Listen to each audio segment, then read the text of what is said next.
Rezeki biadillah ikhwah sekalian. Rezeki biadillah. Allah bukakan rezeki. Saya cuman karena tidak enak kalau saya mau menceritakan keadaan saya pribadi ya. Kalau pengalaman saya pribadi terlalu banyak bukti-bukti nyata subhanallah yang saya hadapin pribadi. Pada saat lagi terdesak dari sisi ekonomi, godaan luar biasa. Ada pinjaman yang berbunga, ada yang begini, ada yang begitu. Tetap saya tolak, saya komitmen. Sampai pada titik terakhir, titik klimaksnya saya pertahankan. Allah berikan jalan keluar yang tidak masuk di akal ikhwah. Betul-betul tidak masuk di benak saya. Saya ceritakan salah satunya. Pada saat saya ada masalah kemarin di Kalibata. Ini untuk diambil ibrah saja. Restoran saya buka 2 tahun 8 bulan. Kemudian saya pertemukan antara omset sama bayar sewa dan ya service charge-nya. Karena di mall ada service charge maka tidak cukup, tidak berimbang. Saya merasa selama hampir 3 tahun tidak mendapatkan keuntungan. Lalu saya berpikir untuk menutup restoran itu. Dan pada saat itu subhanallah saya berpikir restoran ini sudah saya tutup aja deh. Saya jual aja. Mungkin dengan kesibukan dakwah, beberapa ikhwah juga yang saya amanahkan di situ sudah ada yang satu yang sudah niat mau kuliah, udah nggak bisa lagi lanjut. Saya bilang oke lah baik. Selama 3 bulan vakum, nggak bisa bergerak sama sekali. Pada saat itu subhanallah 1 rupiah pun ikhwah saya nggak punya duit. Allah jadi saksi saya bingung waktu itu bagaimana caranya untuk mencari jalan keluar nih. Jual restoran pun akan dilelang dalam kondisi murah. Restoran itu sudah besar asetnya. Ini gimana caranya saya nggak punya duit. Mindahin ke tempat lain butuh uang untuk sewa. Gitu kan, membuka lagi butuh uang yang baru untuk membayar sewa yang tertunggak, gitu kan. Tidak dibongkar juga akan dibongkar paksa. Ini kalau ada waktu tentu sampai waktu tentu, kalau tidak ini akan dibongkar paksa. Subhanallah, godaan luar biasa. Ada yang masuk saya tidak tahu dari mana, SMS masuk ke HP saya, pinjaman dengan bunga yang ringan 250 juta sampai 750 juta terus dari banyak perbankan saya nggak tahu tiba-tiba masuk. Saya tidak pernah iyakan, selalu. Gitu kan, saya cuma berusaha ikhtiar berdoa sama Allah, tawarin kepada orang kalau ada yang mau punya saham sama saya. Subhanallah, pas titik klimaks 3 bulan kemarin, 3 bulan tutup ya sementara, dan saya sudah berpikir mau jual pun sempat saya tawarkan belum ada yang beli. Saya tiap hari saja berdoa. Di masjid ini saya kedatangan seseorang, jemaah pengajian saya, bukan jemaah pengajian sebenarnya, dia rutin mengikuti ceramah kita ya yang diupload di YouTube dan tinggal di Paris. Orang Indonesia, orang kita tapi tinggal di sana. Datang selama ini dia selalu kalau saya punya program gali sumur diikut. Ada program kemarin badal haji ditipin uangnya. Selalu program sosial diikutin sama dia.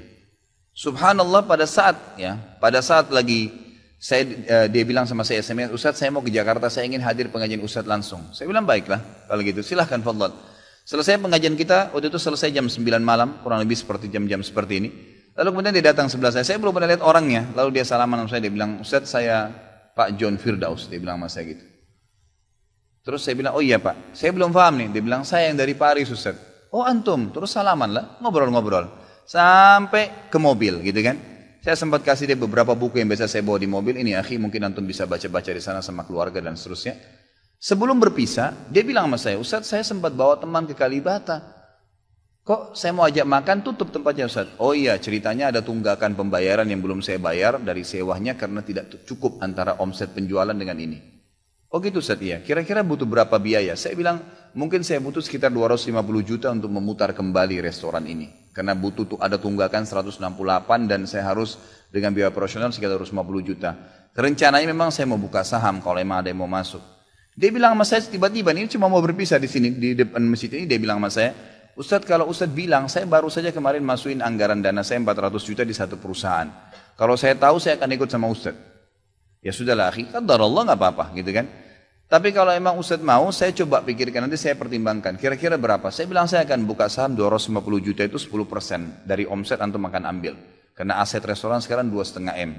Baiklah dia bilang sama saya gitu. Saya pulang ke Paris ini hari Senin saya berangkat.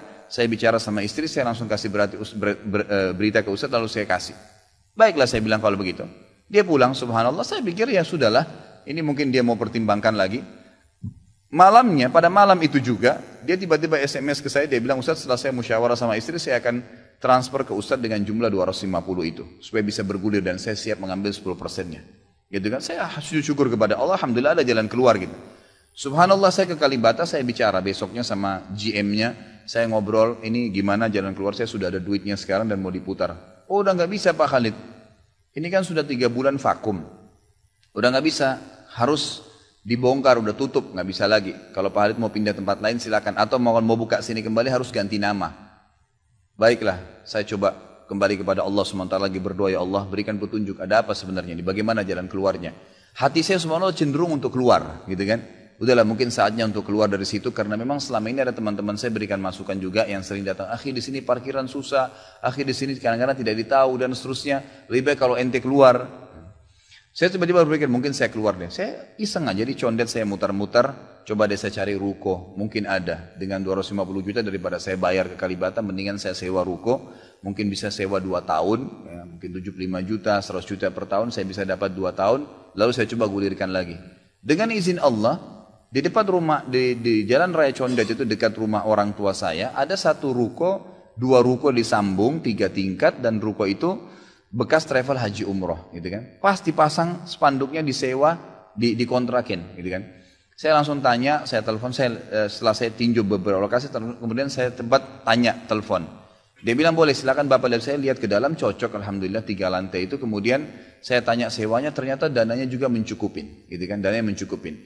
Lalu kemudian saya mulailah ya proses, saya bayar sewanya, kemudian saya juga proses pemindahan dan insya Allah dalam waktu dekat akan dibuka. Tapi saya melihat dari pelajaran sini ikhwah, bahwasanya jalan keluar dari Allah itu ribuan, jutaan jalan keluarnya. Sabarin aja, nikmatin prosesnya. Setiap penawaran haram, tolak, jangan pernah mau. Dengan izin Allah akan ada jalan keluar. Tidak ada. Kata Nabi SAW, "Man taraka syai'an lillah abdalahu khairan min." Gitu kan? Jadi tidak ada sama sekali. Subhanallah pada saat itu saya harus bayar sewa 225 juta. Uang sisa 250 juta pada saat itu. Terus kemudian saya sempat telepon ke akh itu lagi, ya, Pak John, semoga Allah jaga beliau. Saya sempat telepon, kemudian saya katakan, akhi, kemarin antum bilang antum sempat masukin dana 450 di 400 di Jakarta itu. Bagaimana kalau antum tarik uang itu, kalau masih bisa, kita gabungin aja, sahamkan per 250 juta itu ada 10%. Antum ambil aja 30% dari semua total omset penjualan nanti, tidak usah dengan 750, dengan 650 saja, gitu kan?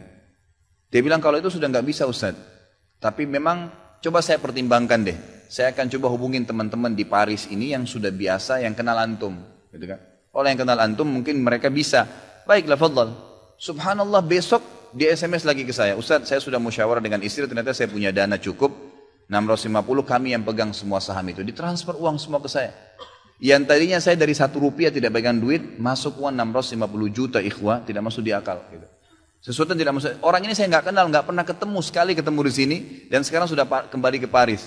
Setiap kali saya bilang akadnya saya akan kirim, baru tadi saya kirim akadnya. Sudah nggak apa-apa Ustaz, saya percaya. Akhi ini bisnis loh, bisa untung rugi. Sudah paham Ustaz. Orang lain aja banyak bisnis dia rugiin saya nggak takut, apalagi sama Ustaz. Sudah silakan, alhamdulillah. Saya melihat Allah berikan jalan keluar yang sangat dimudahkan. Yang penting nikmatin prosesnya dan yakin kepada Allah SWT. Jangan takut. Jangan takut. Dan ada banyak kisah seperti dalam hidup saya yang saya mungkin sebagian tidak diceritakan gitu kan. Cuma ini tadi saya buka supaya memang bisa ada pengalaman. Karena rata-rata sini karena hanya masalah kekhawatiran saja. Kekhawatiran rezeki yang insya Allah tidak akan ada masalah dalam kehidupan kita. Alhamdulillah.